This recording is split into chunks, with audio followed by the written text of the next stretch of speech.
भाइयों और बहनों, महाकुंभ 2025 में आपका स्वागत है।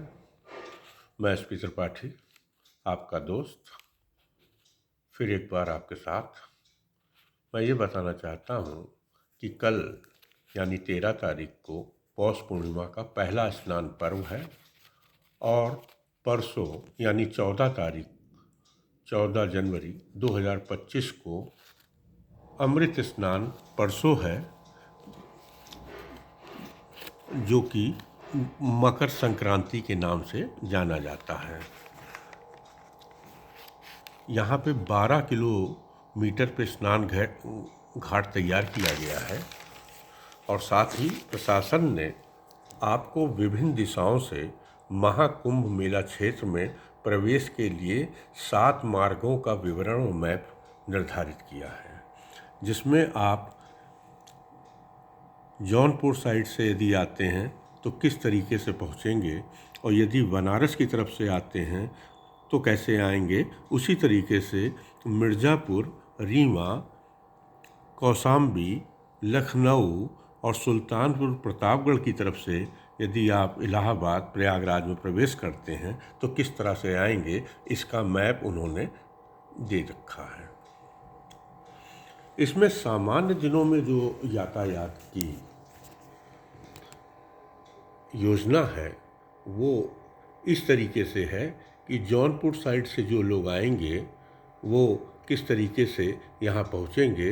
तो ये सामान्य दिनों में है कि जौनपुर, वाराणसी, मिर्ज़ापुर, रीवा, चित्रकूट, कौशाम्बी मार्ग, कानपुर, फतेहपुर कौशाम्बी मार्ग, लखनऊ, प्रतापगढ़ की तरफ से जब आएंगे तो वो किस तरीके से इलाहाबाद में और मेला क्षेत्र में, प्रयागराज में मेला क्षेत्र में आप एंट्री करेंगे। और उसी तरीके से जब मुख्य पर्व पड़ेगा यानी कि मुख्य स्नान पड़ेगा, जब बहुत भीड़ आएगी तो उस समय आप जौनपुर की साइड से, वाराणसी मार्ग से, मिर्ज़ापुर मार्ग से, रीवा चित्रकूट मार्ग से, प्रतापगढ़ अयोध्या मार्ग से किस तरीके से आएंगे, इसको हम अलग से भी एक फ़ोटो डाल रहे हैं जिसमें आप उसको देख सकते हैं और इसमें को भी स्क्रीनशॉट आप खींच सकते हैं। इसमें है, ये याद रखिए दोस्तों कि मेला क्षेत्र में आपको ये चीज़ बहुत अच्छे से याद रखिए कि मेला क्षेत्र के अंदर आपको कहीं पे भी कोई रहने के लिए होटल या गेस्ट हाउस नहीं मिलेगा।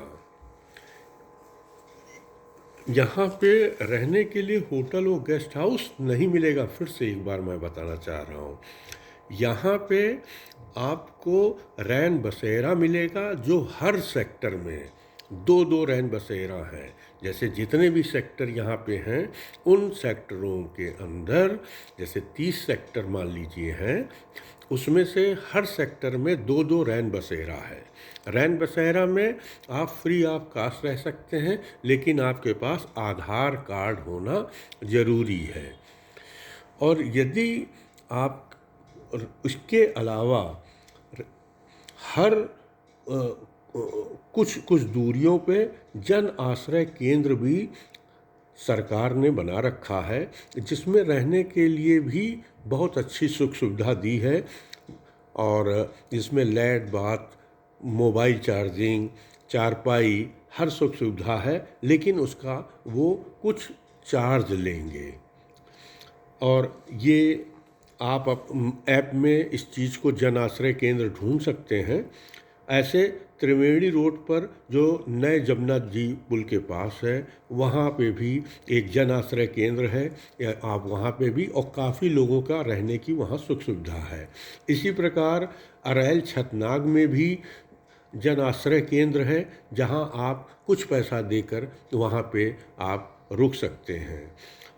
और उसी तरीके से सेक्टर 4 में भी महाराजा कचौड़ी एक जगह है, महाराजा कचौड़ी के पास, वहाँ पे भी आप जन आश्रय केंद्र है, वहाँ पे आप कुछ पैसा चार्जेस देकर रुक सकते हैं।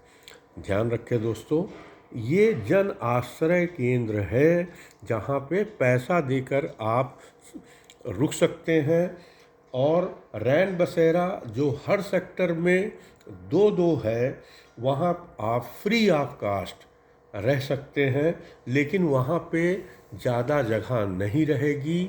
जाने पे पता चलेगा कि जगह है या नहीं है। इसी तरीके से जन आश्रय केंद्र जिसमें ज़्यादा जगह है उसमें जगह मिल जाए, नहीं मिलती तो आप उसके उस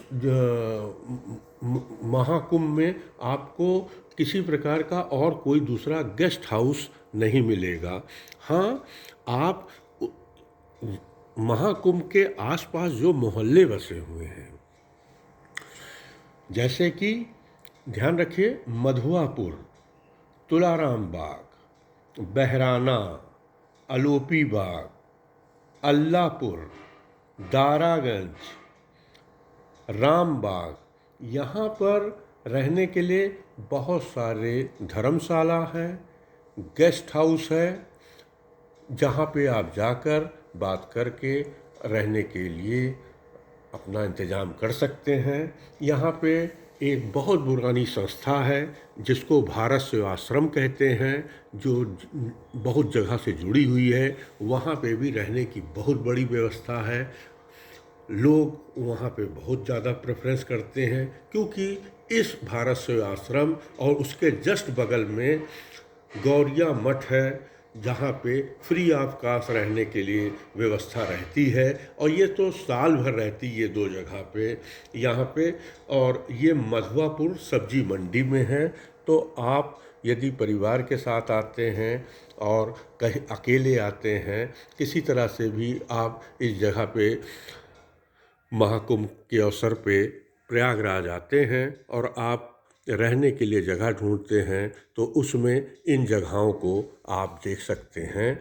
ये सब इलाहाबाद के जो दूसरे होटल हैं बड़े बड़े, उनके अलावा के लिए आपको हम बतला रहे हैं।